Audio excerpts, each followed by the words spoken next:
Olá pessoal, tudo bem? Vamos lá mais uma vez, com mais uma aula. Depois de um longo tempo aí sem publicar, estou de volta com o nosso curso gratuito de projeto de linha de vida, ok? Vamos prosseguir então. A última aula nós falamos sobre o glossário técnico, e agora nós vamos entrar aqui no âmbito das responsabilidades, tá? Então, resumindo, pessoal, a responsabilidade ela é de todos, da empresa que contratou o trabalhador, seja ele funcionário, seja ele terceirizado, tá?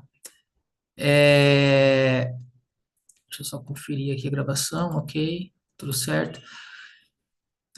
Então, a responsabilidade da empresa de oferecer condições adequadas para a realização do trabalho, a empresa tem que oferecer soluções. Se a empresa não tem essa solução de oferecer segurança para o fornecedor realizar o trabalho, ela precisa contratar algum especialista na área. Por sua vez, o fornecedor, ele estando trabalhando no local do cliente, da empresa, da fábrica, ele ele tem as suas responsabilidades também. Por exemplo, treinamento em dia, saúde em dia. Então, é necessário que a, o cliente, a empresa, ela avalia todo a ASO, né, o atestado de saúde ocupacional para trabalho em altura, se está tudo correto com a saúde desse colaborador, com esse terceiro, e a responsabilidade também cai sobre o próprio executante, né, que vai realizar. Ele não pode, no caso, omitir ou desviar qualquer informação crucial. De repente ele está num dia ruim, ele está com tontura, com ânsia, e tudo mais. Até tá num dia que não está não tá bem. Ele tem esse direito de recusa. Tá? Então, trabalhar à altura é uma coisa séria e, e todos têm que agir com bom senso. Ok? A gente está vendo aí muito acidente ocorrendo com trabalhadores e acidentes fatais que não foi feita análise de risco, o trabalhador, no caso, uma certa obesidade, tudo isso daí não foi levado em consideração. Então, acidentes hoje recorrentes aí, a gente pode estar seguindo nas redes sociais, a gente tá presenciando, tá? Um acidente, ele nunca é exclusivamente a único a único ponto, né, de análise. Sempre é uma somatória de falhas, ok? Então, a responsabilidade do colaborador, tá? Ele tem que cumprir as disposições legais e regulamentares sobre trabalho em altura. Colaborar com o empregador na implementação das exigências da ANR 35. Porque ocorre muita situação de negativa do funcionário a ter que atender a certas exigências de segurança. Ocorre muito contraponto nessa posição. A gente percebe que o funcionário às vezes não quer trabalhar com o capacete ideal, a fixação do cinto não está adequada. Às vezes é interessante a questão da saúde, ele não pode omitir algum problema que ele tá tendo de saúde no dia. E a responsabilidade da empresa, ela é responsável pela operação. Então, se um operador, um fornecedor, por exemplo, um terceiro vem a se acidentar, até num condomínio, a responsabilidade cai em cima do condomínio. Quem é o técnico de segurança, quem é o bombeiro civil, o síndico, a responsabilidade cai por essas pessoas. Então, toda essa análise que nós estamos fazendo aqui é justamente para mitigar esse risco, né? Eu tenho certeza que se nós seguirmos o procedimento passo a passo, é praticamente impossível de acontecer algum acidente de trabalho em altura. Então, a responsabilidade da empresa, continuando aqui, é adotar as providências necessárias para acompanhar o cumprimento. Ela tem que conferir. Inclusive, tem empresa até que sobe com o drone para acompanhar o trabalho em altura do pessoal, se o pessoal está seguindo todo o procedimento. Isso, é, esse caráter de acompanhamento é responsabilidade da empresa, tá? E é óbvio que ela precisa fornecer condições para isso, né? Resumindo, uma coisa muito importante é o item 8 aí, análise de risco, tá? Por quê, pessoal? Porque análise de risco você vai, juntamente com o pessoal envolvido no local, fazer o melhor plano de análise, tá? É saber, por exemplo, se for um telhado, as condições, que tipo de telha que se encontra lá, qual é a situação que se encontra, se ele tem documento, registro fotográfico recente, atualizado, se existe algum cabo, cabeamento, infraelétrica, principalmente passando no ponto que vai ser realizado o trabalho. Então, toda essa análise de risco, ela é fundamental para que a operação ocorra com sucesso, né? Inclusive, até na análise de risco, a gente vai determinar, aproximadamente, calcular qual seria a zona livre de queda. Dependendo do valor da zona livre de queda, a gente vai utilizar um trava-queda retrátil, né? Juntamente com o talabarte duplo, ou a gente pode utilizar um trava-queda deslizante. Então, são várias situações que a gente só vai tomar a decisão depois de realizar a análise de risco, tá? Então, como que eu posso fazer isso? O local em que os serviços serão executados e o seu entorno. Como que é o acesso a esse trabalho?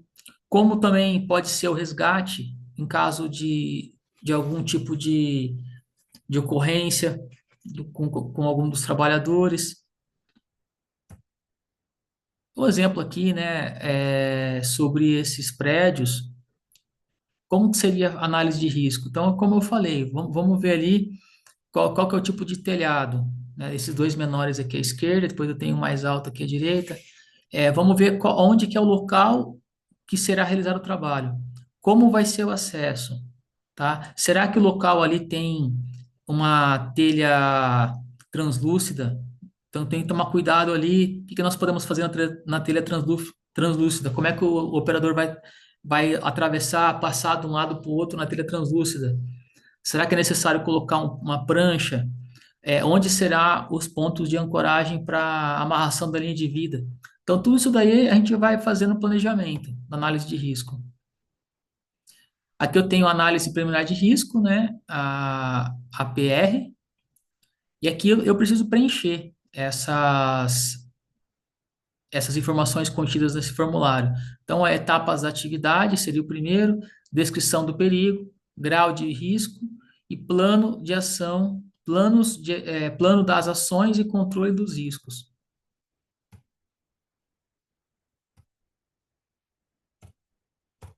E aí, pessoal, a gente tem também, é, vamos lá, análise de risco, ela é obrigatória? É. Análise de risco, ela pode ser feita através de um laudo ou de um documento simplificado, mas a análise de risco ela tem que ser feita, tem que ser preenchida. As informações têm que estar claras no formulário. E aí nós temos um outro documento importante, que é a permissão de trabalho em altura, ou PTA. Não é plataforma de trabalho em altura, não. Aqui é permissão de trabalho. Ela é aplicável em tarefas não rotineiras, cuja diferença de nível entre os planos de trabalho é superior a 2 metros. Então, o que implica essa permissão? Essa permissão, ela é um documento onde todas as partes envolvidas vão estar cientes e vão assinar. Por exemplo, Quem é o responsável pela atividade? Quem irá executar a atividade? É funcionário da empresa ou é terceirizado? Quem é o responsável pelo setor da fábrica ou da empresa, o setor do prédio? Quem é o responsável tem que assinar também. E por último, o pessoal do EHS, o Segurança do Trabalho, também vão dar a sua assinatura, seu visto. Então, é um documento muito importante que vai ser discutido qual a melhor forma de ser feito, tá? Porque muitas vezes quem conhece ali o local do trabalho é o pessoal da manutenção, ou é o mesmo o gestor da área ali. Ali ele conhece cada ponto, cada situação. Então, esse documento, junto com a análise de risco, são essenciais para que ocorra toda a execução com segurança. Então, eu vou dar um exemplo aqui, tá? O cara vai acessar um trabalho numa região de ponte rolante.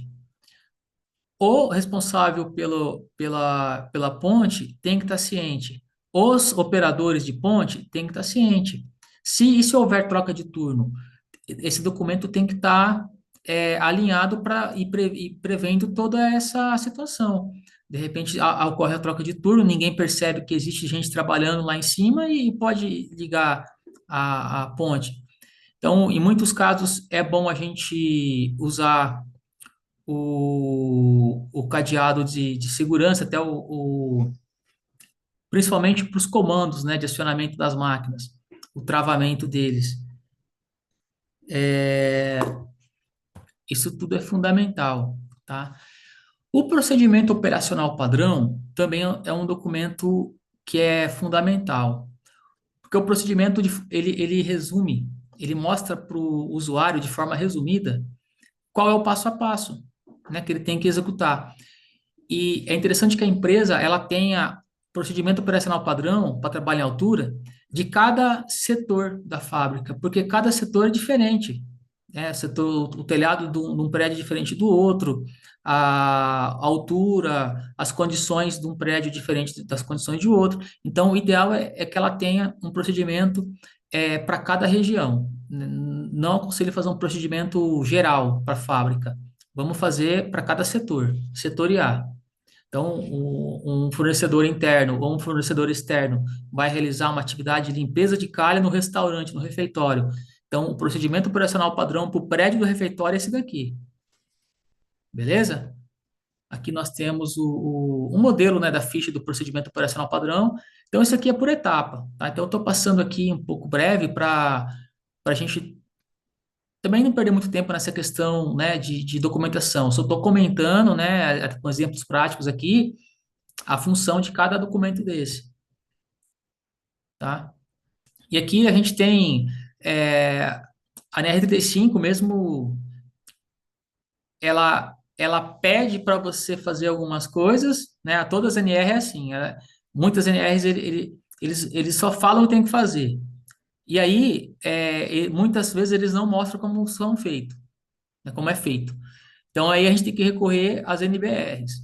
E às vezes a NBR também não tem esse tipo de assunto. E aí a gente chama as normas internacionais de referência, tá? Então esse aqui no caso a OSAS 18001, mas no caso aqui é mais conceitual, que ele fala, o item primeiro, eliminação. O trabalho não dá para fazer no chão? Não, não dá, é lá em cima. Então tá bom, então pulo ela, vou para a próxima. Substituição. Não dá. Aí eu vou para o controle de engenharia, que é tudo que nós comentamos de documentação, análise de risco, planejamento, permissão de trabalho. E aí os EPIs envolvidos, né? Então, a parte do equipamento de proteção individual para linha de vida, a gente já comentou bastante, né, no glossário, mas aqui eu vou passar também brevemente. Aqui eu tenho um exemplo de um conector de passagem livre, ou seja, enquanto o operador da linha de vida ele está utilizando ele conecta o mosquetão do cinturão dele, do talabarte, ele conecta nessa peça e essa peça tem livre acesso a todo o cabo. Ele não precisa estar desconectando o cinto para passar de um poste de ancoragem para o outro poste, por exemplo. Aqui nós temos o cinturão tipo paraquedista, todo mundo aí acho que trabalha, né, com manutenção e trabalha à altura já conhece. Tem que tomar muito cuidado aqui com os ajustes, né, pessoal? Os ajustes aqui, ó, nas fitas primária, da coxa, da subpélvica. Esses ajustes têm que estar tem que estar ideal, né? Porque em caso de queda, se estiver muito frouxo ou estiver muito apertado, pode acontecer algum problema, né, ergonômico, até chegar ao resgate e tudo mais. Eu esqueci de falar também que o plano de ação, nós temos que constar e especificar o plano de resgate, como que será o resgate em caso de acidente. Tem que estar tudo registrado na análise de risco. Depois a gente tem a permissão de trabalho e temos análise de risco e a permissão de trabalho. E o procedimento. No procedimento também é interessante colocar de forma resumida como seria o resgate do trabalhador, tá? É, Ainda temos os talabartes, né? O trava-queda retrátil, pessoal. O trava-queda retrátil, ele é importante porque muitas vezes o trabalhador ele vai acessar o local com um talabarte duplo. E no local da atividade, devido a algumas circunstâncias, devido à zona livre de queda, por exemplo, ele é obrigado a utilizar o trava-queda retrátil. Então, normalmente ele vai subir com o talabarte duplo, acessar com escada vertical e tudo mais, ponto de ancoragem. E aí, quando ele chegar no local, achar, ele pode até passar uma fita e conectar o trava-queda e realizar o trabalho com o trava-queda. Enquanto isso, o Felabarte está preso aqui nas argolas de repouso, tá? A gente vai estudar nas próximas aulas aí, na próxima aula, aliás, a questão da zona livre de queda.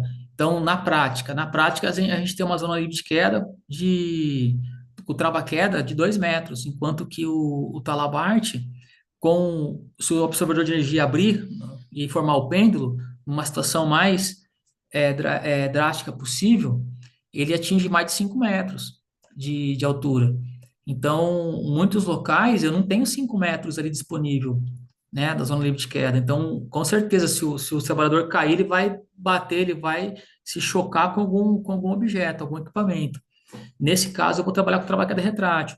O trabalho queda retrátil também é útil na manutenção de caminhão, no deslonamento e lonamento, né, do caminhão, caminhão-tanque, a abertura de tampa. Então, esse trava-queda retrátil ele fica no pórtico da linha de vida. O correto é ter uma corda, essa corda aqui embaixo, a outra ponta, a extremidade da corda está conectada ao mosquetão do trava-queda, e aí a gente puxa a corda e conecta aqui no cinturão. Aí sobe a escada e trabalha lá em cima. A gente não pode pegar direto o trava-queda do caminhão, por exemplo, o trava-queda do caminhão ele é maior, ele deve ter uns 6 metros de comprimento, o mínimo. 6 metros, de 6 a 10, né? Então você não pode deixar o cabo de aço do trava-queda aqui embaixo conectado, porque você está forçando o sistema de mola e retenção do trava-queda. Então você vai estar viciando. O ideal é ter uma corda ali para você deixar sempre o trava-queda recuado e quando você precisar você puxa a corda e o trava-queda desce até o trabalhador. Então, não existe o EPI pior ou melhor, existe o ideal, né, para cada situação, beleza? Esse aqui é o mais indicado, né, o talabarte duplo com observador de energia. Aqui é um talabarte simples. O talabarte simples com observador de energia não é muito utilizado comercialmente, né? Ele fica limitado aí na passagem de um ponto para outro. O talabarte duplo, todo mundo sabe que sempre vai garantir que o trabalhador sempre esteja ancorado, né? E se ele for passar de uma passagem para outra, ele só vai desconectar um ponto quando o outro estiver conectado em segurança. Então, para fechar a parte de EPI, todos os outros EPIs que forem necessários para a realização do trabalho, determinado pela análise de risco, devem ser utilizados. Então, é capacete, óculos, né? Óculos de segurança, luvas. Na análise de risco, pessoal, é importante também, até eu esqueci de comentar, se o local ele está seguro com relação à rede de energia, pode ser energia elétrica, até energia pressurizada, tá? Qualquer incidência aí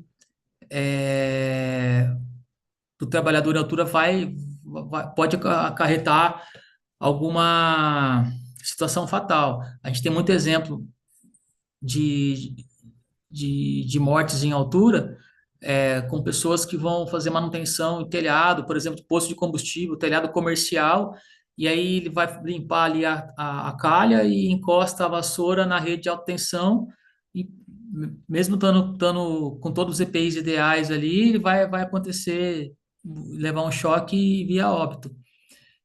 Então, na minha visão aqui, esses documentos da análise de risco, a permissão de trabalho, é, e o procedimento operacional, eles são fundamentais, tá? O setor de IHS precisa elaborar esses procedimentos e os fornecedores, tanto o fornecedor interno, funcionário da empresa, como externo, terceirizados, tem que atender, tem que seguir esse procedimento, esse passo a passo. Beleza, pessoal? Grande abraço e até a próxima.